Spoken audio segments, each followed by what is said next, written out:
Assalamualaikum warahmatullahi wabarakatuh. Hai teman-teman semua, kembali lagi bersama kami kelompok 7 HKPDD dari PKN STAN kelas 501. Kali ini kami akan membahas mengenai dana bagi hasil. Apa sih itu?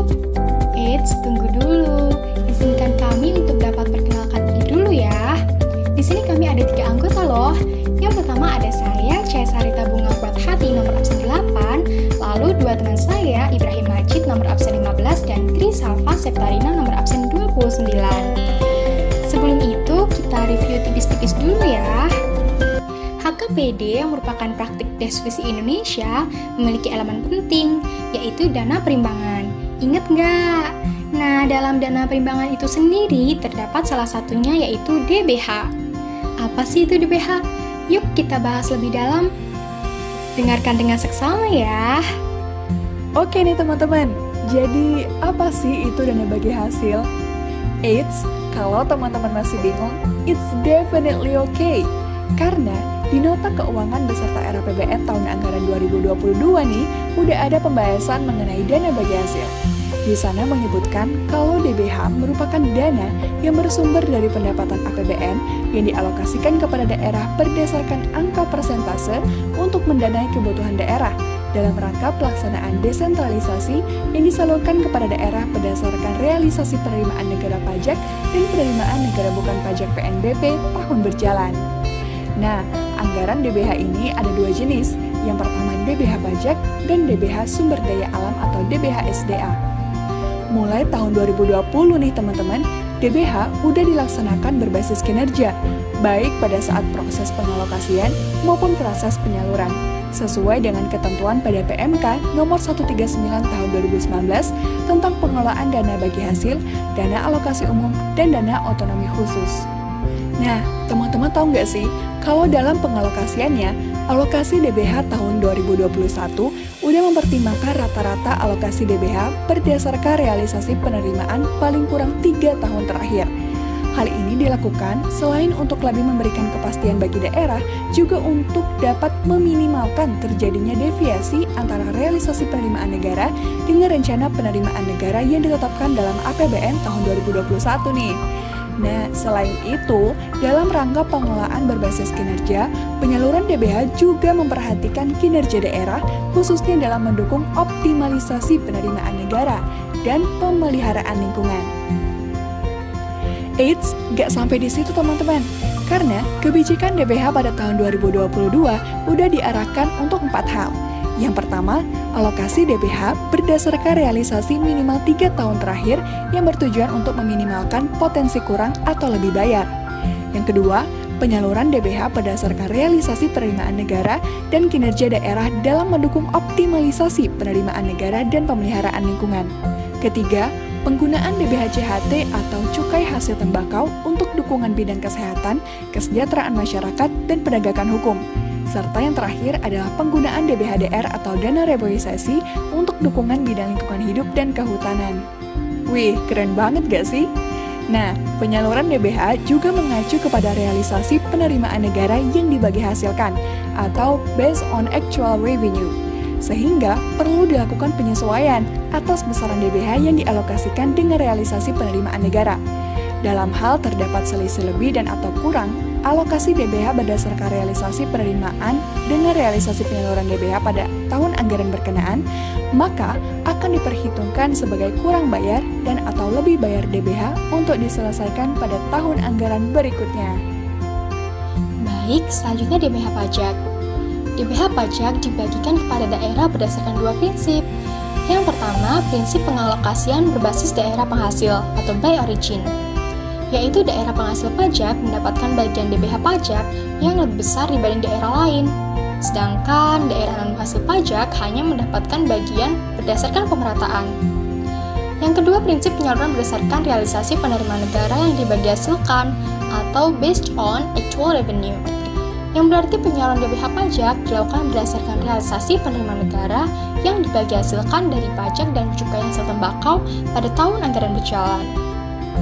Nah, dalam periode tahun 2017 sampai 2020, realisasi DBH pajak berfluktuasi loh, dari sebesar 56.590,5 miliar rupiah pada tahun 2017 menjadi sebesar Rp29.340,7 miliar pada tahun 2020. Sedangkan DBH pajak tahun 2021 dialokasikan sebesar Rp46.326,2 miliar, yang berarti lebih tinggi dari resesi tahun 2020. Pada outlook tahun 2021 tersebut, daerah yang diperkirakan mendapatkan penyaluran DBH pajak terbesar yaitu daerah seprovinsi DKI Jakarta. Pada RAPBN tahun anggaran 2022, DBH pajak direncanakan lebih tinggi sebesar Rp7.530,9 miliar dari outlook tahun 2021. Untuk selanjutnya, pada tahun 2022, kebijakan earmarking pada DBH CHT akan dilanjutkan untuk mendukung upaya penanganan dampak pandemi COVID-19, utamanya melalui bidang kesehatan dan kesejahteraan masyarakat dalam rangka mendukung PEN. Selain itu, penyaluran DBH akan tetap memperhatikan kinerja daerah dalam mendukung optimalisasi penerimaan negara. Selanjutnya adalah DBH Sumber Daya Alam atau DBH SDA. Apa sih DBH SDA? DBH SDA merupakan dana yang bersumber dari PNBP yang dibagi hasilkan dan dialokasikan kepada daerah berdasarkan angka persentase tertentu untuk mendanai kebutuhan daerah dalam rangka pelaksanaan desentralisasi. Sama halnya seperti DBH pajak, DBH SDA juga dibagikan kepada daerah berdasarkan dua prinsip, yaitu prinsip by origin dan prinsip based on actual revenue. Namun, khusus untuk PNBP Migas, diberlakukan kebijakan pembagian beban, yaitu apabila realisasi PNBP Migas yang dibagi hasilkan melampaui target penerimaan dalam APBN, yang diikuti dengan peningkatan kebijakan subsidi BBM dan LPG, pemerintah dapat memperhitungkan persentase tertentu atas peningkatan belanja subsidi BBM dan LPG terhadap kenaikan PNBP Migas yang dibagi hasilkan.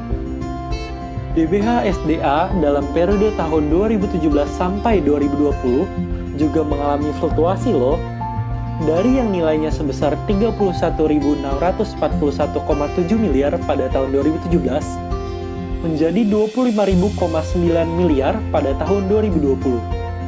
Hal ini disebabkan oleh beberapa hal. Salah satunya adalah fluktuasi ICP dan harga komoditas pertambangan. Pada tahun 2021, DBH SDA dialokasikan sebesar Rp35.635,4 miliar. Sementara, pada rancangan APBN tahun anggaran 2022 direncanakan sebesar Rp43.506,3 miliar, atau meningkat sebesar 22,1% dari outlook tahun 2021. Memang, dampak pandemi COVID-19 yang menyebabkan melemahnya perekonomian berpengaruh terhadap penurunan pendapatan negara, sehingga menyebabkan menurunnya pagu DBH secara nasional. Sejalan dengan hal tersebut, pembagian DBH per daerah sebagian besar menunjukkan penurunan, meskipun angka penurunannya relatif berbeda antar daerah.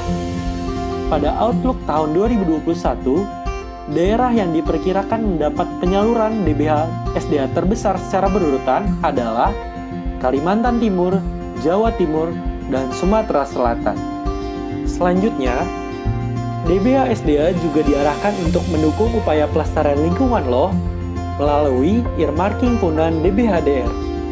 Pada tahun 2022, earmarking penggunaan atas DBHDR akan tetap dilakukan, dengan memperluas penggunaannya sehingga dapat mengakomodasi lebih banyak kebutuhan daerah yang beragam.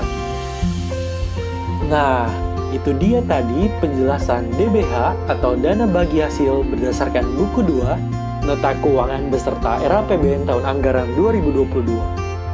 Kami harap penjelasan dari kelompok kami dapat memberikan manfaat yang baik kepada seluruh pendengar. Kami juga memohon maaf apabila dalam pembuatan audio masih terdapat banyak kesalahan. Akhir kata, saya Ibrahim Majid mewakili kelompok saya, mohon pamit undur diri. Sampai jumpa pada topik menarik lainnya. Assalamualaikum warahmatullahi wabarakatuh.